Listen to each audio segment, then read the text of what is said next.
roses. Aren't they beautiful? Roses represent unconditional love and beauty, as well as protection. I was just reading in this book by Scott Cunningham, the Encyclopedia of Magical Herbs, that roses are not only good for love, but they enhance your psychic powers, help you heal, and they're good for luck and protection.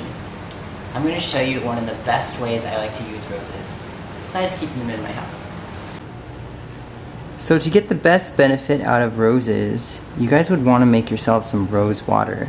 You can go ahead to the store, I got this at Whole Foods, and you can buy rose water like this. This brand, Heritage Shore, is really nice, and it's actually really cool because this one is very special. This is water that has been vortexed and magnetized to raise the energy in the water to a more vibration that's beneficial. It's also recommended by Edgar Cayce, who was a very famous psychic, and he knew that spraying rose water or surrounding yourself with roses actually clears the aura and protects you from negative energy and stimulates more beauty in your physical form as well as your spiritual form. So one thing that you're definitely going to need is some distilled water. I personally love distilled water. It's actually best to drink this for your pineal gland. It helps clear out any junk in your pineal gland, opens the third eye, and allows for more spiritual communication if you drink this water. So I'm going to show you guys how to energize water. All you're going to need to do is just write the word love onto your water container. You can also put a cute little heart if you like.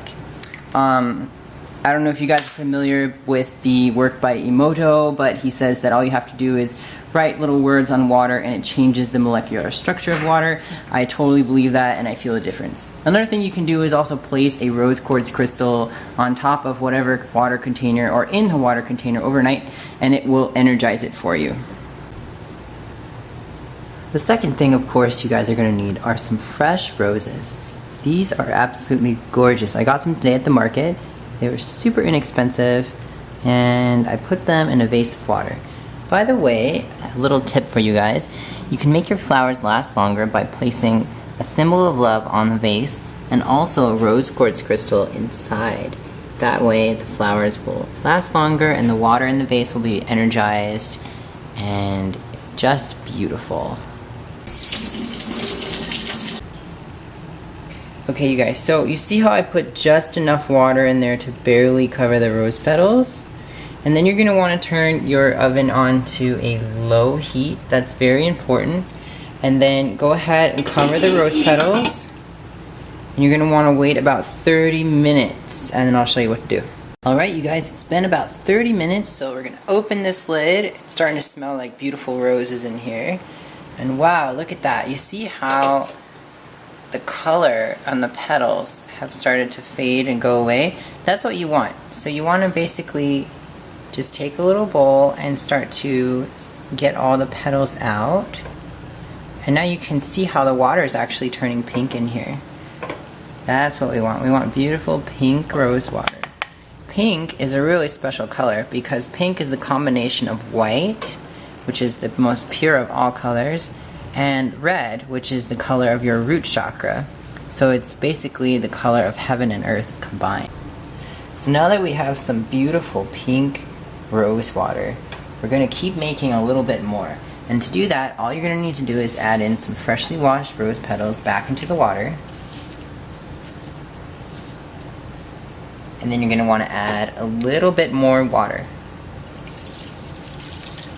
Basically, we're just removing the petals after 30 minutes, once all the color is gone, and then adding in more water and more water and more water, and repeating the process over and over again until we get as much rose water as we want. Another thing you guys can do is you can always place your lid upside down like this, so you can see the water condensating on the inside. That's actually going to concentrate the rose scent. To further speed up this process, you can just place something cold. In this case, I'm using a frozen mango pack, and that will make it condensate a little bit faster. Okay, you guys, so another beautiful way to make rose water if you don't feel like turning on an oven and you feel like making it more simple is to just get a glass jar and place rose petals inside of the jar. Place a rose quartz crystal inside the jar with the water to make it a beautiful energy water.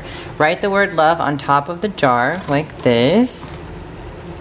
And you can keep it next to your little like altar or prayer area. I keep it next to my crystal so it's really energized. And I drink this water and apply it to my skin, and it basically helps calm my aura, it clears my energy, and it makes me feel more beautiful every time I do it.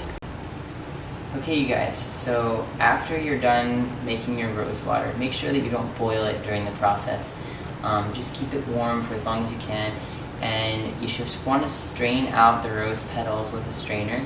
You want to strain them into a jar like this, and you're left with a beautiful hot pink love liquid, which you can use for culinary uses. You can put it into smoothies, but the best way to use it, I think, is really to just put it in a spray bottle like this, and then you're going to want to add a little bit of a rose absolute essential oil. That's what's really going to make that rose scent that you're looking for.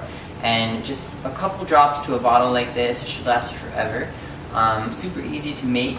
I actually have a ton left over, so I have a lot of rose water now. Anyways, the main point of this is that it's going to heal you, it's going to heal your aura, it's going to increase your psychic abilities, it's going to make you feel beautiful, and it's great for meditation or just to pick me up whenever you need. I hope this video was helpful to you guys, and as always, wish for you to see the beauty within.